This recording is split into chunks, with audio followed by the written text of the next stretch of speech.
is Tyrese Halliburton, and you're listening to Setting the Pace. All right, everybody, we are back with another episode here with the guys from the Pacers Post-Up, Brad and Ryan Knight. Facci and myself are here as well. We're going to get right into it because we got about 30 minutes to talk about the youth on this Pacers roster. And so we're going to be diving into a lot of different players here, but we'll kick things off this time with Brad. We're going to go through and maybe list the players that we have, rank them, and then talk about them all together. So give me your ranking of these young players we have on the roster in terms of the youth guys, how you have them ranked, and then just go to Ryan, then Facci, then I'll close it out.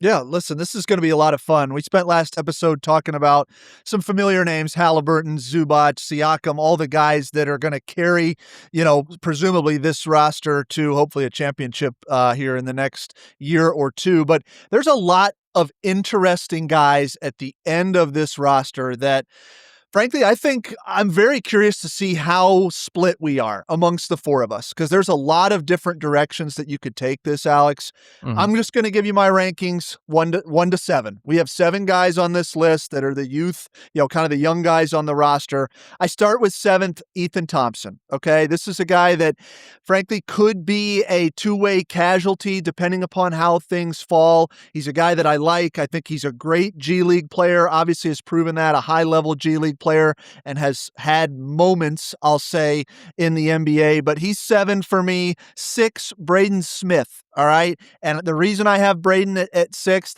I think he does get the two-way nod. That is something that, from a reporting perspective, I think it was maybe Dustin DePirac had that, Tony East, right after he was drafted, that, was going to be on a two-way deal. And so I am curious to see how it goes after what I would call a little bit of an underwhelming summer league, which brings us to Kobe Brown, a guy that I'm really excited that we could retain, given that it is in a two-way slot. Somebody who's a former first-round pick, came here. The shot was a question mark. He ends up shooting it really well, 5th overall.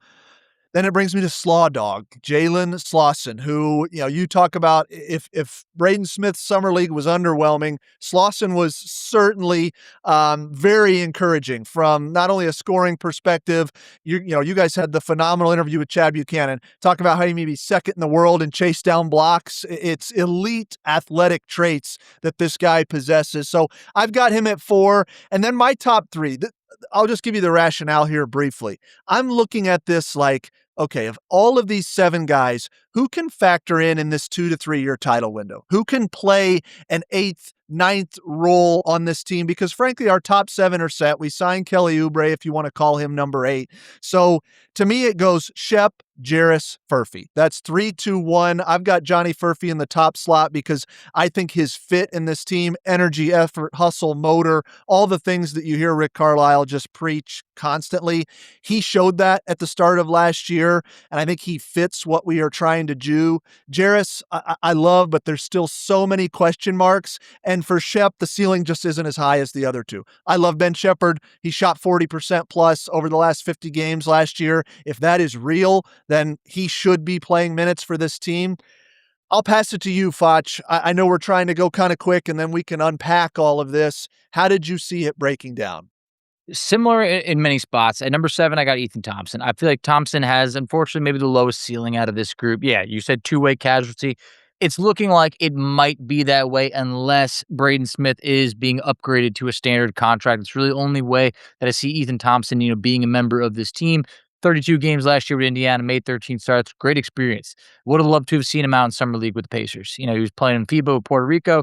Good experience, but just I feel like out of sight, out of mind a little bit. Hard for me to feel overly, confident in Ethan Thompson right now.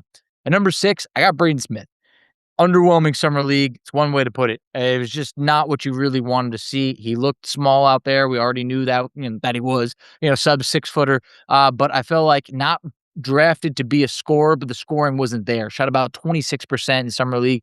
I feel like, you like his command, his vision, his, intangibles of like being able to have a high IQ, but that could only go so far. Now, just to throw it out there, Muggsy Bogues was 5'3", which would mean that Braden Smith's a giant at 5'11". So there is a chance that he could develop into much more. I just don't think there should be any expectations for this year.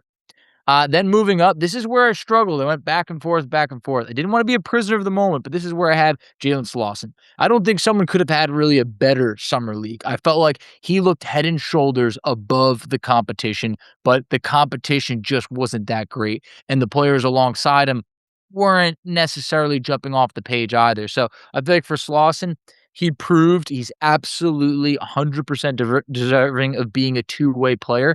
And, the blocks, they're real. Averaged about 3 blocks per game, over 20 points per game in Summer League. Loved what I saw. Moving next, here's someone that I think I'm just a little bit higher on, and maybe that's just me, but like Kobe Brown on a two-way, to me, I still can't wrap my head around how this happened. How did this man not get a standard contract somewhere?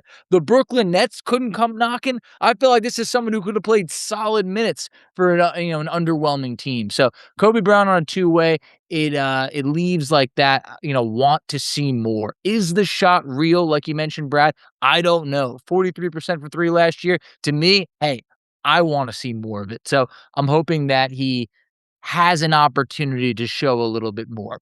Now, at number 3, this is where I have Ben Shepherd. I think for Shep, what he showed in 2026 when the calendar turned looked awesome. Now, even, Chad said he wants to see him be a little bit more physical, wants to see him be less timid. I do think that if Shep's able to, up his defensive game, a little bit more, which has always been solid, but be the guy in 2026 that we saw that was shooting, about 40% from three, that would be putting it all together. And I do think that he's had the most consistent role out of anybody that we've named on this list. Carlisle loves him. At number 2, this is where I got Jarus. Now, Jarus has, I think, maybe, definitely the highest ceiling, and he's proven a lot more than some other guys on this list, but it's the inconsistency. And one thing that really stood out to me in the interview with Chad is said that Jarus is much better when you simplify his role. To me, that felt like he's going to have a smaller role this year. And then we've heard the comments from Carlisle. Could he be a star in his role? That feels like they really want to minimize, or they plan to minimize, the type of opportunity that he has next year, which means that he's probably not going to be able to live up to, the former lottery pick that he was taken at. So to me, at number 1, it's Johnny Furphy. Now, Furf, we want to see a lot more of. I don't know how much more we'll see this year. It sounds like he's ahead on his rehab. Chad said it looks like you would never even know that he has a limp, and he's putting on size. All great stuff. We love to see that he was part of the best 5-man lineup for the Pacers last year. Even though it was a rough season, that's some high regard for a very young player. So I think that Furphy being under contract at such a small amount makes it seem that he could be brought along slowly, continue to grow with this team. I just wish there could have been higher expectations for this year. But Ryan, I'd like to kick it over to you and see how's your list. Well, all of our lists are going to start the exact same because I have Ethan Thompson at 7-2. And it's kind of what everyone said, out of sight, out of mind. I just don't know if he has any particular one skill set. Like I can point to a lot of guys on these lists that makes him stand out. So we'll see if something crazy happens and he does get the two-way spot, not looking likely. I actually had Kobe Brown next at 6. Big fan. I'm with you that I was shocked he wasn't going to get a standard deal and probably needed or should have, but game on a two-way is a huge win. He's got elite size for kind of that two-guard position, great offensive rebounder. The shot is why I put him there. I just wonder if he kind of resorts back to closer to a 35% shooter from deep. Do we feel as high on his game? But he still has a lot of size and a lot of things to like. I had Slauson just above him just because I think what he brings defensively is already so secured that if he adds more of the offense, the shot, we see that, he'd be a little bit more valuable to me than Kobe Brown. They're both 26, so still have a little bit of runway, but getting into their prime here soon. I actually had then Braden higher than all of you guys there. I had Braden at 4. Was not impressed with his summer league. Brad's given me the stank eyes on there for not saying. I this is not on his play, but here's why I landed there.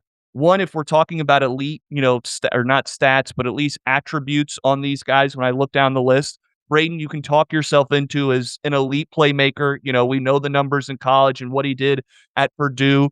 I do think it's also relevant that he is the third point, or only the third true point guard on this team. We know Nembhard can kind of step into that. We know Quentin Jackson will step into that at times, but Tyrese, TJ, and then it's Braden right now in terms of true point guard. So I think that's important.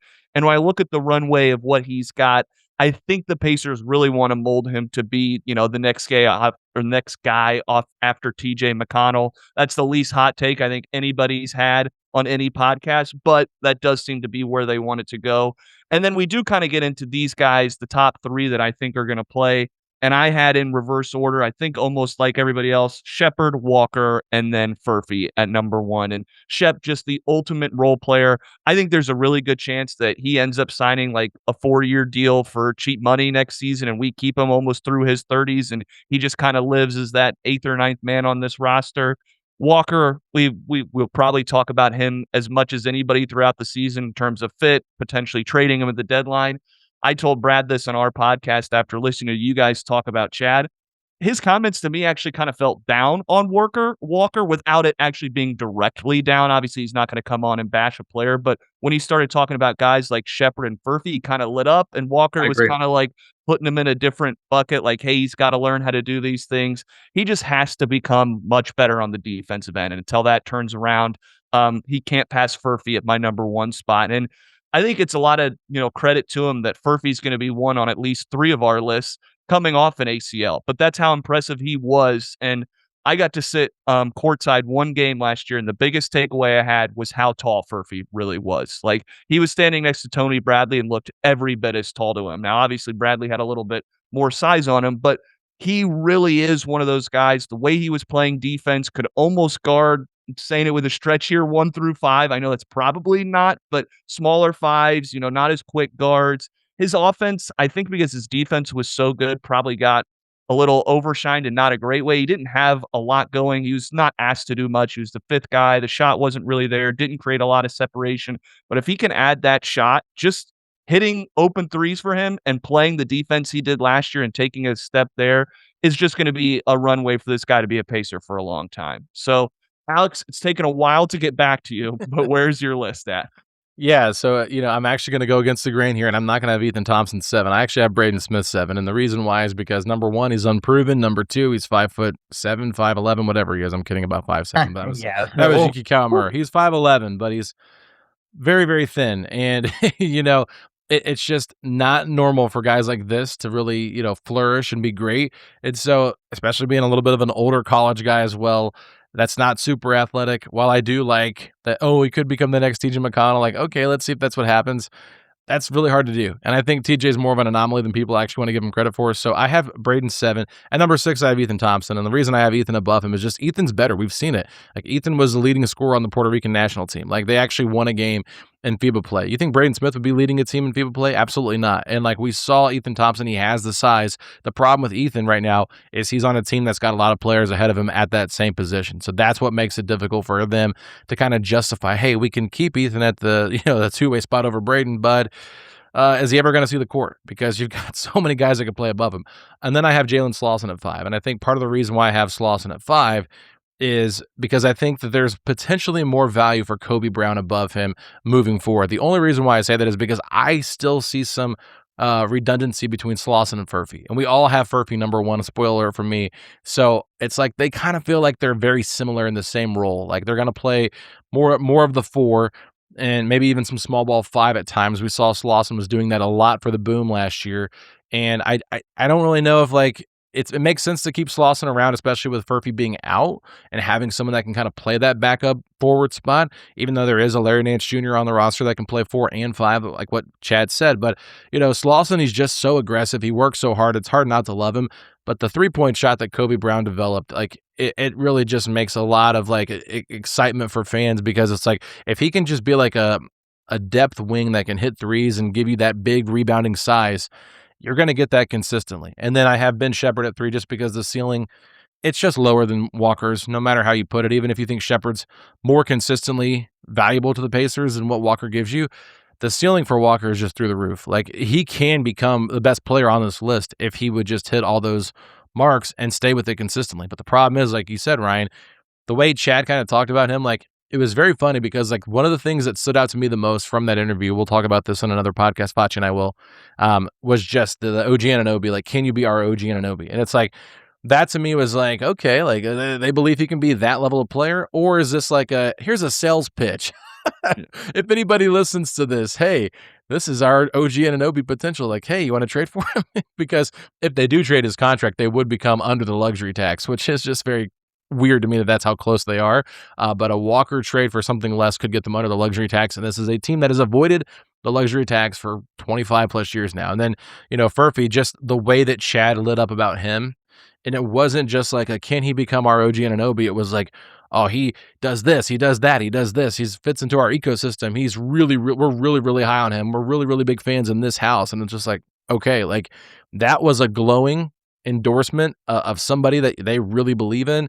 And with how the contracts are currently constructed and what's going on, like Furphy still got 2 more years on his deal at like just over $2 million, where Jarus is up for a contract extension. So I don't really know how they're valuing that, but I just think Furphy kind of fits what they're wanting to do, especially in a certain role. It'll be interesting to see how they play him and Toppin together when they're both healthy. Do they see Furphy potentially as a 3, or is he more of a 4 and Toppin more of a small ball 5, or vice versa? So that's where I'm at with everything. But the youth on this team, when it's basically 4 guys competing for a 2-way spot, that shows you how much they lack an actual pipeline of youth. And that's kind of what Chad, also alluded to. Like, yeah, we're a win now team, so we don't have a lot of youth. And even a lot of these 2-way guys, they're like 24, 25. So it's not like you're really looking at like, hey, we've got a 19 like that's why Jarus and Furphy are like number 1 and number 2, because they are so young. So we don't want to go through probably every player, but I think if we kind of go through and talk about this list, I'll start it off with you, Facci. Who do you think all of us talking about wise should be the most important, I guess, for the future of this team? It is a blistering hot sports summer, and you can make all your picks on Prize Picks. The WNBA and baseball are heating up, and with big tennis slams and major golf tournaments on the horizon, there's no better place for all your summer sports picks than Prize Picks, America's #1 sports picks app. The thing I love about Prize Picks is how easy it is to follow sports and develop a rooting interest, and it works everywhere in America. I'm a pretty big sports fan, and with Prize Picks, I'm making picks on the WNBA, soccer, and even baseball. Prize Picks, they make it super easy.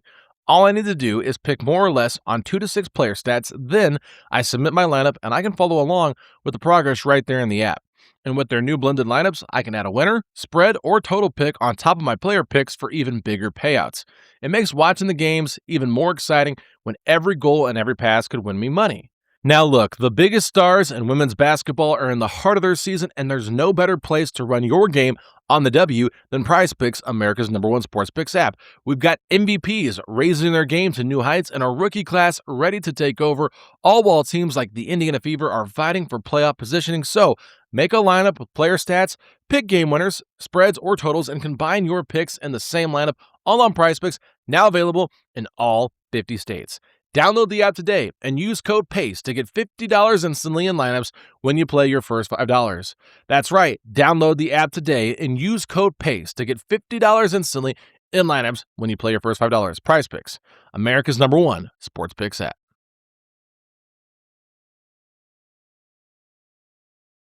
I mean, we all lit up when talking about Johnny Furphy. It really feels like, I don't want to call him like the baby of the team, but it just feels like everyone, the whole village has come together and be like, man, we gotta raise him up to be something that could, special, that could be here for years to come. Where like we're not, zoning in on things that maybe he's not good at yet, but more of like the flashes of what we've seen. Where at this point for Jarus, this is year 4, and we still got a lot of questions and not enough answers. And now, like, the payday is kind of right around the corner, and there has been nothing but crickets as it relates to anything of an extension. So, if you're Jarus right now, I feel like you probably know that, hey, you know what? It seems like you're kind of walking into a little bit of the Benedict Mathurin situation where it's like, where you're at, going to be heading towards restricted free agency. There hasn't really been any word of any real conversations. Your role is also now a bit up in the air compared to Mathurin, who had at least a solidified role and was still traded. So I just think that for Jarus, there's more of that kind of cloud of like, I don't want to call it negativity, but a cloud of questions.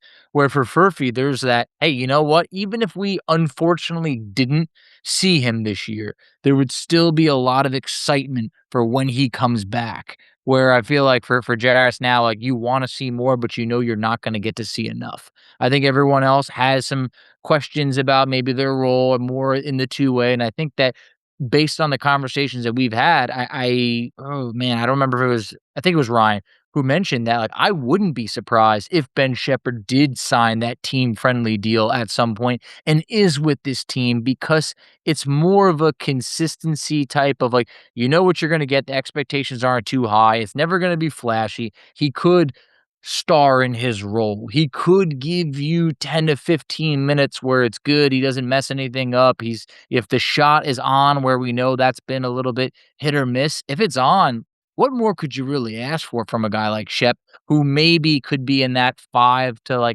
$7 million range compared to a guy like Jarus that might be expecting far more being a former top 10 pick. So, Brad, I think you kicked us off first. I mean, where are you at in terms of, Alex's question on this? I look at the list and I go back to what Alex said about the contract because you've got 7 names here. And in reality, Furphy if we had this conversation this time next year, Furphy may be the only name that is still inside the building, right? Possible. We don't know the situation with Ethan Thompson and Braden Smith. That's a little bit of a toss-up. Obviously Kobe Slauson on the two-way deals. I do think we find a way to retain Ben Shepherd. I think that's kind of an obvious one, but you just never know. If there's a deal that has to be made, you're trying to duck a tax, salary match, you need to include him, etc. We could be talking about Furphy as the only guy on this list that is part of our youth movement this time next summer. So that to me, if you're Chad Buchanan, yeah, he's the guy that you have to glow about because he's the only real sure thing, right? The other part of it too that I just think is, it's, I guess, a little bit interesting around the Jarus Walker conversation is we've just continued to want more for a really long time. And Facci, you talk about this looming extension being a part of how maybe Jarus approaches this season. I think it's absolutely in his head. We saw the footage coming out of the Siakam, Jarus, Orlando time. And Siakam's little, excerpt, leadership, pep talk, whatever, was all about money. It was like, if we win, everybody eats. And he's kind of trying to bring Jarus along like, hey, dude, just put your head down, go to work, do the right things. If we go, win a title or get back to the finals, then you're going to get paid. Don't worry about it. That's how I kind of read between the lines of that conversation. And so, yeah, for a guy in Jarus, it's going to be interesting because not only is it a pivotal season, we're looking for more. The expectations of OG Anunoby are very high because make no mistake about it, as good as Jarus played in the back half of last year offensively, he is nowhere close to OG Anunoby from an overall player perspective, particularly on the defensive end of the floor. And now you're talking about a guy who may find himself out of the rotation depending upon Kelly Oubre Jr. How does Ben Shepherd look? Is the shot real with Shepherd? Does somebody wow us? Does Furphy come back early and start to creep in on minutes? There's just so many things that I think are working against him. You mentioned the Matherin comp. That was something Ryan had brought up on our show last week. And I think it's real, albeit for different reasons, because it's not the same conversation necessarily, but we're going to be having a similar conversation come the deadline. And I just feel like that's almost inevitable at this point. I don't know, Ryan, am I off base on that?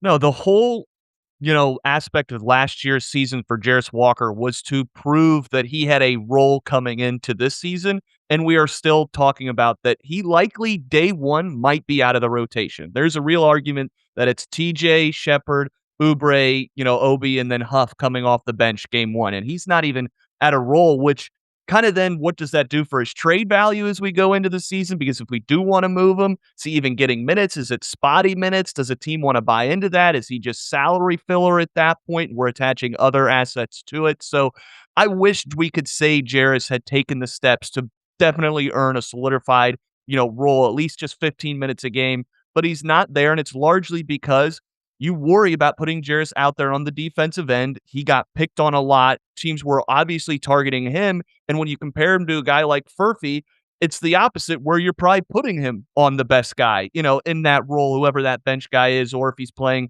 with some of the starters, you put him on their wing. And so that's why I think we're just so high on Furphy, because his floor has gotten so much higher than Jarus has had, because Jarus's lows are so bad at times. I mean, the turnovers, the handles loose, defense guys blowing right by him. Where Furphy, it's like, okay, he's consistent. We know what he's going to do defensively. If he adds the shot, okay, now we're really talking. And then if he adds some other things off the dribble, some playmaking, transition, like now we're really talking about a guy who's, coming up potentially being a 6-man type role. And so I think that's why we probably all landed with Furphy being number one. But if Walker can put together a strong defensive case, his offensive upside is higher than Furphy's. And so it just makes it very interesting. But I'm nervous we're going into a year, Alex, here where Walker's role is going to be really hit or miss, and it's just going to end up being right before the deadline or even before then a little bit. The Pacers are going to look around and say, we just don't really have a role for you. We can get under the luxury, as you guys mentioned,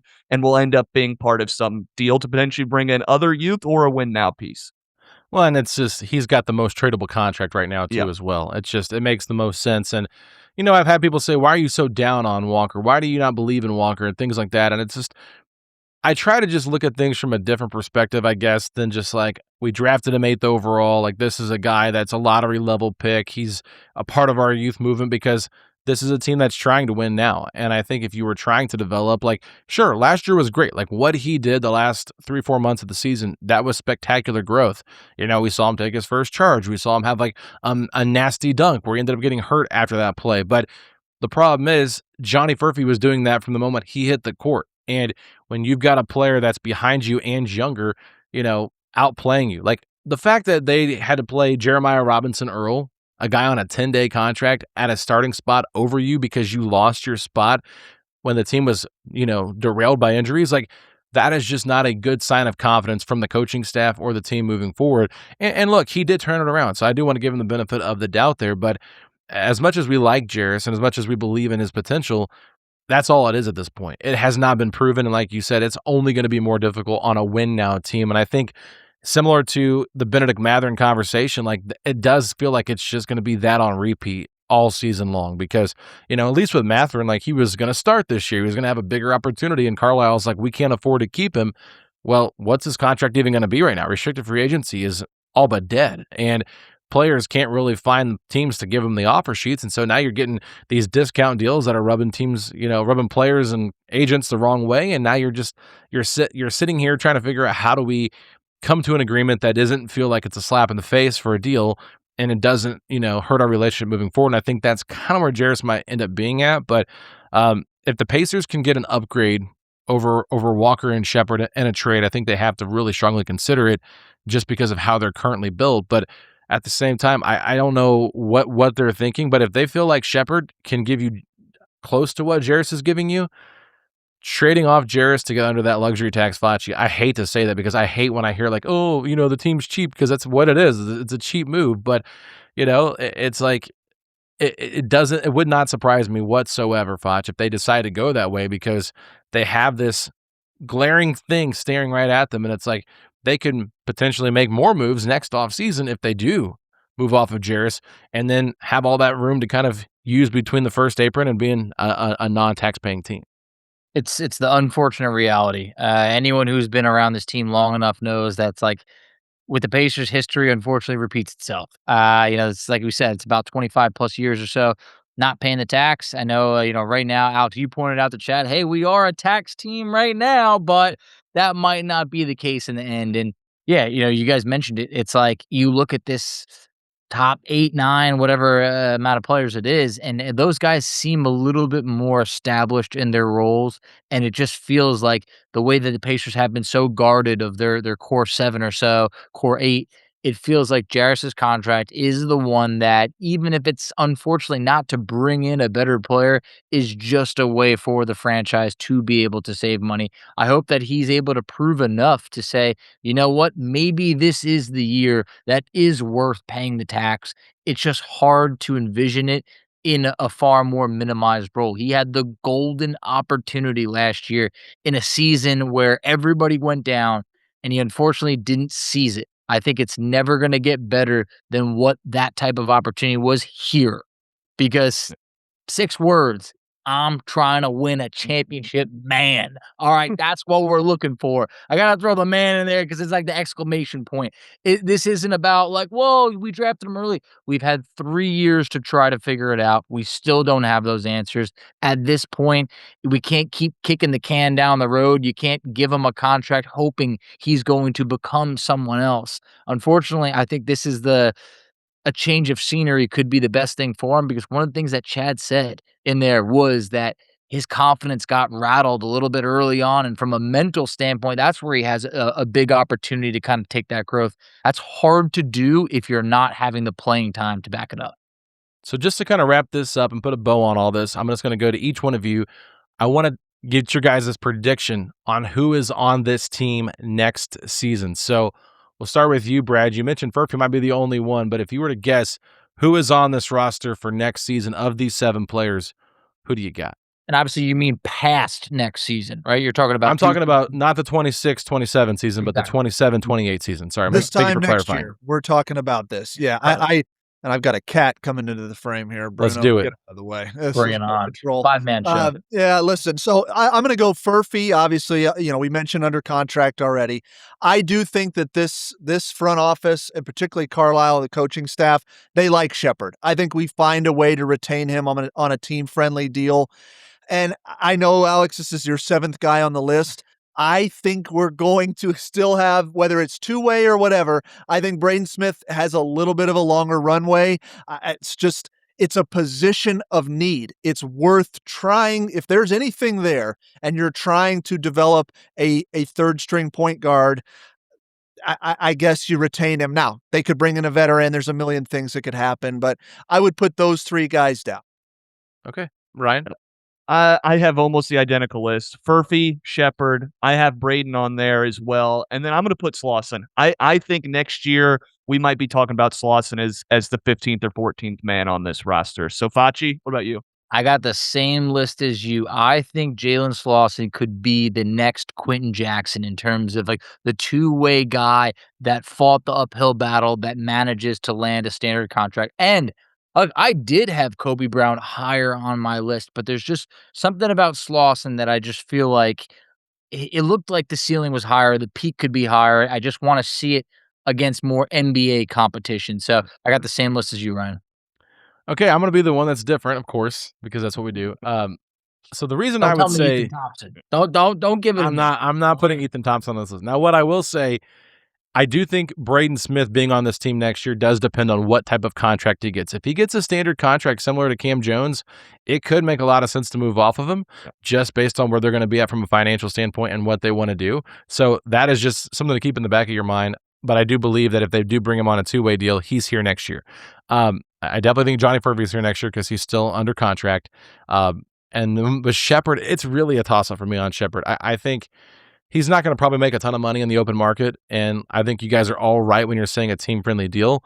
But at some point, like, when do they have to kind of like get somebody that is a tradable contract? Because they don't really have any of those, and I kind of wonder if Shepard, like for like we'll give him a 1-year, $10 million deal, or something like a 2-year, $20 million deal where like the next year's like non-guaranteed or something like that, because that could help. It's very similar to what the Grizzlies did for Quentin Post, right? Like, I just think they don't have anybody like that they're willing to just move off of.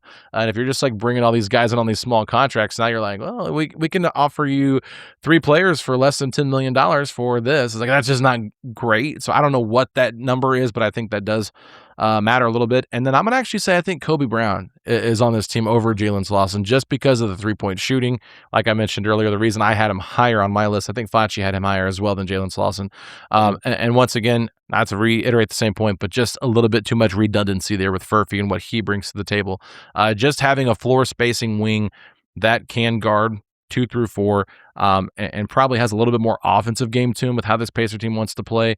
Because what we saw from Slauson in Summer League is not what he is going to be asked to do at the next level. But I will say defensively, he did show us quite a bit last year, especially in that extended time. So, I do like Slauson. I just don't think you can have both him and Kobe Brown at the end of your roster. Like, you have to pick one or the other.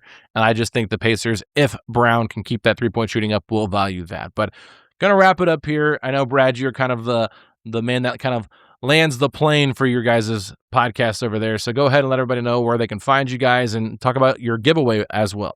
Yeah, so listen, we always appreciate coming on. It's a lot of fun. You guys can find us at Pacers Post Up on Twitter. We do have a giveaway announcing the winner on August 1st. It is pinned at the top of our profile.